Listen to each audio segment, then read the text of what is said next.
बहुत सुंदर प्रसंग है। मैं आपको राजा और रोटी के दाम से जुड़ी एक शिक्षाप्रद कहानी सुनाता हूं। राजा और रोटी का मूल्य। बहुत समय पहले की बात है। एक राज्य का राजा अपनी प्रजा की दशा जानने के लिए भेष बदलकर नगर में घूमता था। एक दिन राजा साधारण वेश में बाजार पहुंचा। उसने देखा कि वहां गेहूं, चावल और रोटियों के दाम अचानक बहुत बढ़ गए हैं। प्रजा परेशान थी। कोई कह रहा था, अब तो गरीब आदमी 2 वक्त की रोटी भी नहीं खा पाएगा। दूसरा बोला, हम भूख से मर जाएंगे।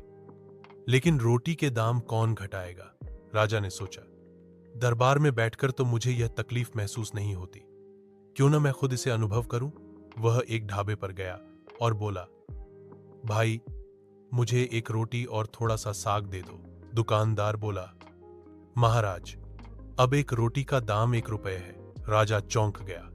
1 रुपए में तो गरीब आदमी पूरे दिन का अनाज खरीद लेता था, और आज वही केवल एक रोटी के बराबर था। राजा ने जेब टटोली तो पाया कि उसके पास केवल 2 रुपये हैं। उसने 2 रोटियां खाईं और जेब खाली हो गई। उसे तुरंत समझ आया कि जब मेरे जैसे राजा को साधारण वेश में 2 रोटियों के लिए पूरा धन खर्च करना पड़ रहा है, तो मेरी प्रजा का क्या हाल होगा। राजा उसी रात महल लौटा और अगले दिन सभा में आदेश दिया कि राज्य में अनाज का भंडारण और वितरण न्यायपूर्ण होगा।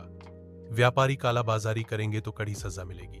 गरीबों को उचित मूल्य पर अनाज दिया जाएगा। कुछ ही दिनों में रोटी के दाम सामान्य हो गए और प्रजा राहत की सांस लेने लगी। शिक्षा।